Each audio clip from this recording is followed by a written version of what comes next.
Salut, c'est Trado, je suis content de vous retrouver pour la mise à jour de l'indice parisien. Alors, les marchés ont décidé de rebondir en ce vendredi pour saluer la fin de l'impasse pour le G20. C'est du moins ce que souhaitent voir les opérateurs qui ne considèrent pas, qui ne peuvent pas envisager que un accord ne soit pas trouvé au moins en façade, tant sur le plan du G20, au niveau du climat, au niveau du commerce international, qu'au niveau de la rencontre entre M. Trump et son homologue chinois. Il n'envisage donc pas qu'il n'y ait pas une bonne nouvelle à l'issue de ce G20 et par anticipation décide donc d'acheter les indices. Alors regardez justement, c'est intéressant parce que nous avons eu un rebond clair, massif, avec 0,8% au compteur qui nous amène à valider finalement les 23,6% de Fibonacci comme zone de support. Vous vous souvenez, on prend le plus bas de la jambe de hausse, le plus haut de la jambe de hausse, comme ça, et on avait expliqué, c'est un trade qui a été maintes fois abordé la semaine dernière, et les 23,6% de Fibonacci étaient donc la première zone objectif, enfin la deuxième zone objectif. La première zone objectif du trade baissier, c'était le bas du canal bleu, et les 23,6% étaient le deuxième.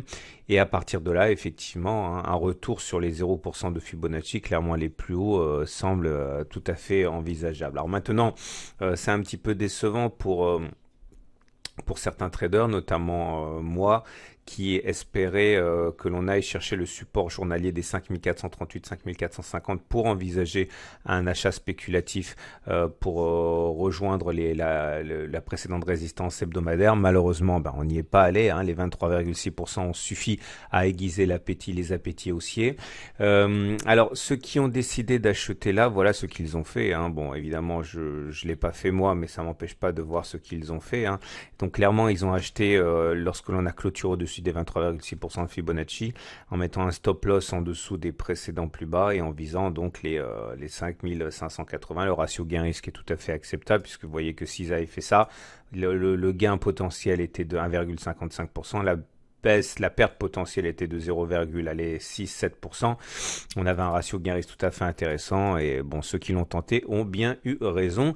Et là maintenant c'est trop tard parce que vous voyez bien qu'un simple ratio gain-risque vous montre que ce qu'il y a à gagner c'est 0,7-0,8%. Alors ce qu'il y a à perdre c'est 1,5. Les relations,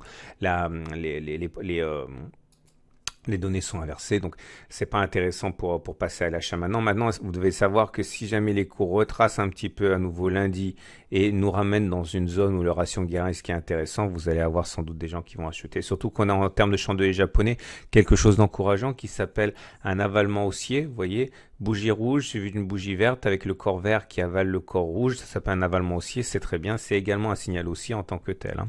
Au-delà, les éléments techniques à présent.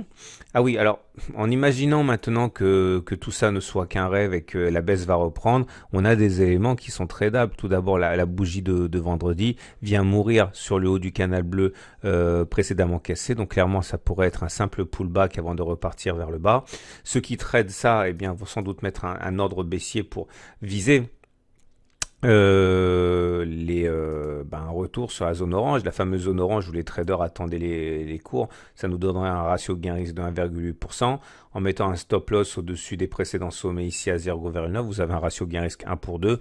Bon, ça se tente aussi pour ceux qui envisagent ça et pour même ceux qui envisageraient d'aller plus loin dans la correction. Je vous rappelle que si on utilise des fourchettes d'Andrews, une fourchette d'Andrews, vous avez quelque chose qui n'est pas pour l'instant remis en cause, puisqu'on pourrait très bien avoir un échec ici sur les 5550 et ça validerait finalement la présence de cette fourchette d'Andrews.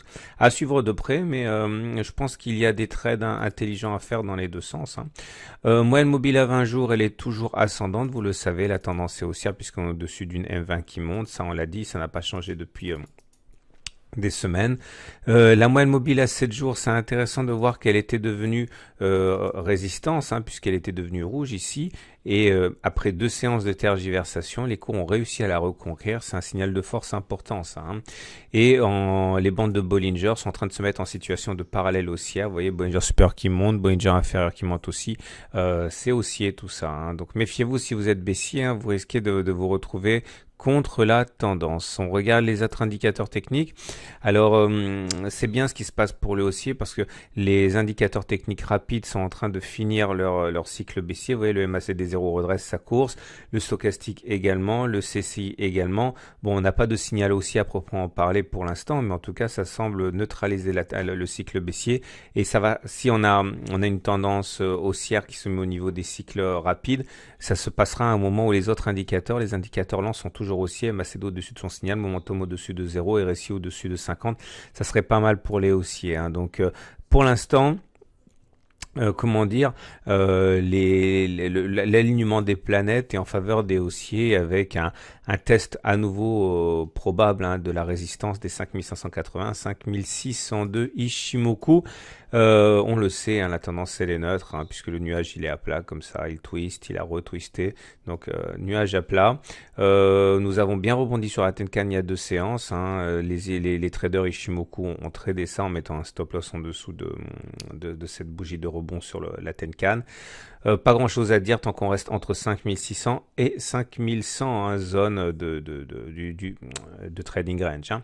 Voilà, c'est une excellente journée. Je vous dis à demain pour la mise à jour. À la fin de la vidéo, vous retrouverez tout d'abord un point sur le signal de trading que l'on appelle Turtle Soup qui risque de se produire dès lundi, hein, à surveiller de près, et également les matrices de trading pour les traders intraday et la vidéo de moyen long terme pour vous dire ce que moi je pense qu'il est probable qu'il se passe pour les investisseurs de moyen et de long terme. Tout ça, c'est à la fin de cette vidéo. À demain pour la mise à jour.